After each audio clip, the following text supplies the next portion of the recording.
So he was doing that. I was at home. I saw a message in my social media from somebody that I didn't know. It was sent a month prior, but for some reason I didn't get it. So I finally saw it.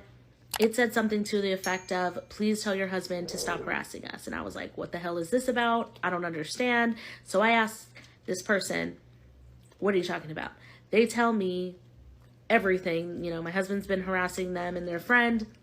And my husband also has a boyfriend. Man, we back here with another hot one for y'all today. This video I got for y'all today, man, there's a woman who finds out that her husband, who was a pastor, was cheating on her and had a boyfriend and a whole kind of secret life outside of their relationship. And this is her just kind of detailing her story on TikTok. So y'all already know the deal, man. Go ahead, like the video, sub up to the channel, man. It really helps us out for real. More than you guys even know. I want to give a big shout out to the Patreon supporters too, all the supporters on the different platforms, man. We growing the IG, we growing the Patreon, we going all the other stuff, man. We going crazy. So I do want to say that I appreciate y'all for all the love y'all been showing, man. But y'all already know the deal, man. We gonna watch the video. I'm gonna give my opinions after.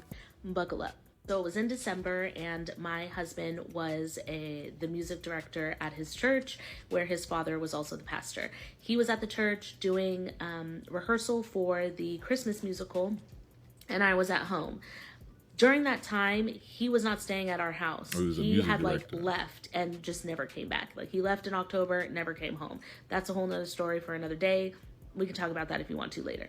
Anyway, so he was doing that. I was at home. I saw a message in my social media from somebody that I didn't know. It was sent a month prior, but for some reason I didn't get it. So I finally saw it. It said something to the effect of, please tell your husband to stop harassing us. And I was like, what the hell is this about? I don't understand. So I asked this person, what are you talking about? They tell me everything. You know, my husband's been harassing them and their friend. And my husband also has a boyfriend. Proceed to give me all the information as well as video of my husband and his boyfriend. So then I start calling all my friends and telling them he's cheating on me. That's what it is, aside from, you know, his abuse. But I digress. I'm like, he's cheating on me, blah, blah, blah. One of my friends comes over and is like, it's okay, girl, I got you. Then I go down to the church and confront him. So why did he leave? I'm going to try to condense this one, but it's kind of long. So I'm going to rewind all the way back to around April. We had been arguing a lot.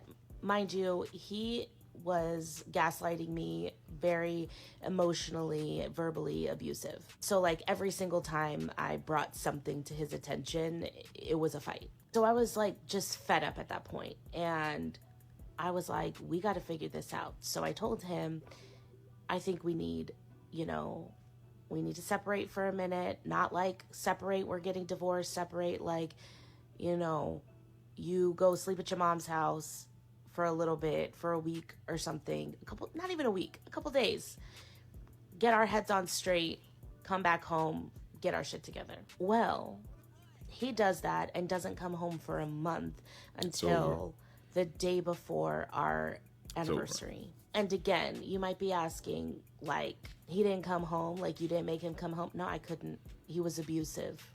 You can't make an abusive person do anything. Anyway, so all of that happens. Fast forward, nothing really gets better over the months. We're having like money problems, like he's overdrafting accounts, all this crazy shit. One of the days I talk to his mom and I just tell him like, I tell her like, you know, things are really rough. And she's like, oh my gosh, you know, I'm just worried that it's actually worse than what you're saying. And 2020 vision, I'm looking back now and honestly, I think she had an idea of what was going on because her comment came out of nowhere. It was like, I think it's something worse. And at the time I was like, what worse, bitch? What worse? So he ends up losing one of his jobs. He worked like multiple because like a new boss came in, but that doesn't really matter to the story. Fast forward, it's now October and we're still like, it's still not good. He's coming home super late. He's coming home at like 10 p.m., but I can't ask him shit about it. He'll get mad at me. He would just start a fight every single time, not come home till 2, 3 a.m. after he fights with me. And it was this one particular night in which I went out with a friend, accidentally left my phone in the Uber, started calling him from her phone. He didn't answer. I finally get home after midnight and he's dead asleep in the bed. And I was like, turned the light on and I was like, I've been calling you. You don't even care, like, if I came home. You don't care if I'm safe. You're asleep in the bed. I should be home at this hour and you don't even care where I am. So then he gets mad at me, starts a big old fight, leaves, doesn't come home for a while. And I was just done with that shit. So the next day I left and I went to my friend's house, and my friend lived like an hour or so away. I stayed there for a little bit. So while I'm at my friend's house, he ends up overdrafting our accounts. So I say, hey, can you put your money in? Can you put your checks in so that we're not overdrafted? And he ends up leaving me with $1.12 between the two accounts that we had. There was no money in the accounts to pay our bills, and our bills were due. And he did this partly because he was getting back at me, because the night before he had said that he went out and he went to go visit one of his friends. This friend was a friend that he did paraphernalia with when he was younger. When he had told me, I was like, that's the drug friend. And when I said that, he acted like he was all offended. So he ended up leaving me with no money to pay our bills. So I ended up calling up his mom and telling his mom what he did to me. And she's just like, oh my gosh, I can't believe it. So I end up going back down to where I lived to go talk to his parents after he did all of this.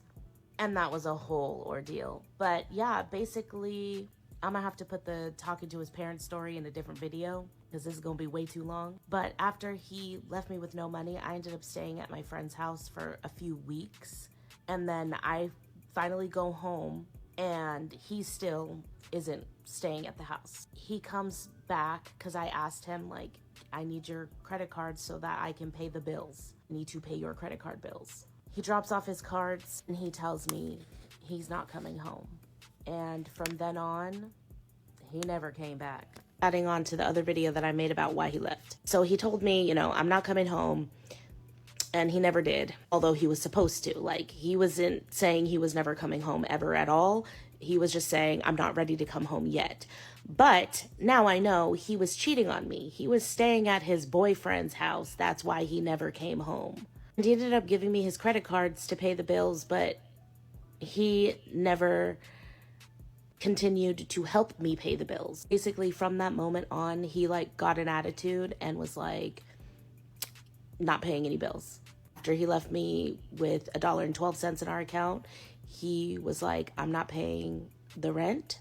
Mind you, we were renting a house from his parents, and he just stopped paying.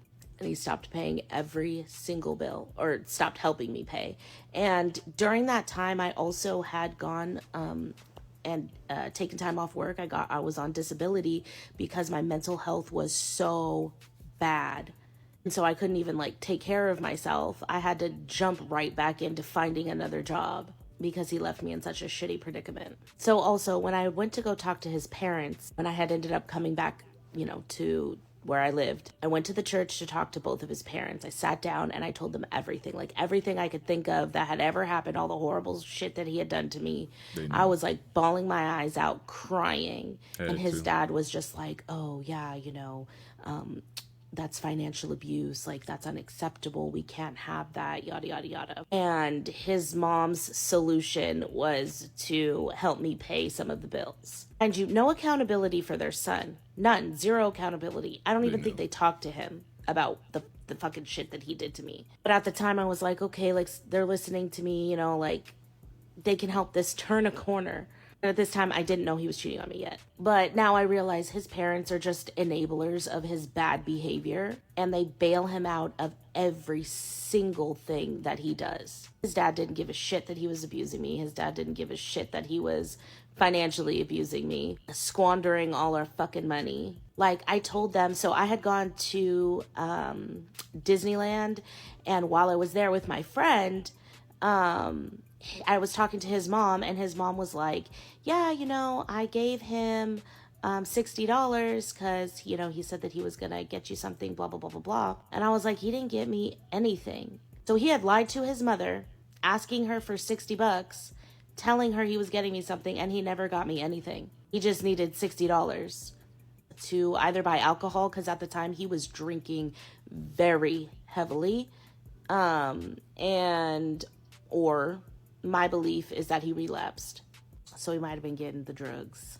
Yeah, man, judging from this woman's story, it's very obvious that this woman was the cover-up. She was the finesse. Nowhere in this story that this woman told does it seem to me like this dude cared for her at all. And I don't know why she chose to stay through all these red flags. And I know when you're in the throes of a relationship that you can sometimes overlook these things, overlook red flags, and, you know, tend to try to push through things for the hope of a better, you know, relationship down the line. But I mean, this guy was giving red flags left and right. He's leaving. He's never coming home. Every time you have a problem or bring up, you know, a complaint about his behavior and his actions, he gets mad at you and leaves and doesn't come back, doesn't care about you, doesn't check in on you, doesn't, like, every single time. And yeah, there are people out there that have avoidant personality types and people that have to disconnect from conflict when things get too heated, but things weren't even getting heated. He was just leaving as soon as anything came up. He was just ready to get away from you. She also explained another reason in there why it's important for us to listen to people with more experience than us sometimes. It's important for us to sometimes take the opinion of people outside the relationship who may have an objective opinion about what's going on. Not all of the time, but sometimes. Because when she approached her mom with all this stuff that was going on, her mom told her straight up, and she probably didn't want to say it too raw and hurt her feelings or anything like that, but her mom knew something else was going on. Her mom told her, hey, look, you know, something might be going on there, something deeper you may not be seeing. And so instead of taking advice, instead of seeing the red flags and moving accordingly, she continues to go along with the guy. I mean, they have a blowout argument. The guy leaves for a month. I mean, I don't know how you let that slide, but he leaves for a month, and then he proceeds to bleed your account dry. Definitely feel bad for what this woman had to go through, you know, the financial abuse, all of that, the emotional abuse, but we have to practice discernment in our lives. And on my last note, I definitely want to say that that family 1000% knew. If they didn't know the exact details of what he was doing and what was going on, they definitely had an idea of what he could be doing and who he was. A lot of the time when these people are doing bad in relationships and doing bad, their family, maybe not their whole family, but people in their family know. You know, he's out here living a double life. He's out here going and see the boyfriend behind the wife's back. Someone in his family knew that he was moving a certain way. But yeah, there's like 9, 10, 12, something like that. There's a lot of parts to this video, to this story. So if you do want to see the rest of this, go over to Imperfect Aesthetics account over on TikTok. She has all the parts over there. It's her account. So yeah, go over to her account on TikTok. She got all the parts over there if you want to hear the whole story. She got emails and a whole bunch of other stuff. It's a crazy story. It's just too long for me to put over here. So but yeah, that's pretty much all I got to say about it, man. Please let me know what you guys think down below in the comments, man. I really want to hear what you guys got to say about this one. Always love seeing what you guys got to say. If you haven't already, man, go ahead, please leave a like, please leave a sub on the channel, and if you can, please leave on the push notifications too. It really helps the channel out, and I know YouTube gets kind of funky with the algorithm, and you know, they sometimes push it, sometimes don't. So if you put the push notifications on, I know it can really help. Also, if you can, go ahead, slide over to the IG. I'm trying to build that platform over there. So if you can, we don't got a lot of followers right now, but we're really trying to diversify and build, you know, separate platforms. So if you can support in that way, I really appreciate it. But with all that said, man, I'm gonna catch y'all on the next one, man. Peace.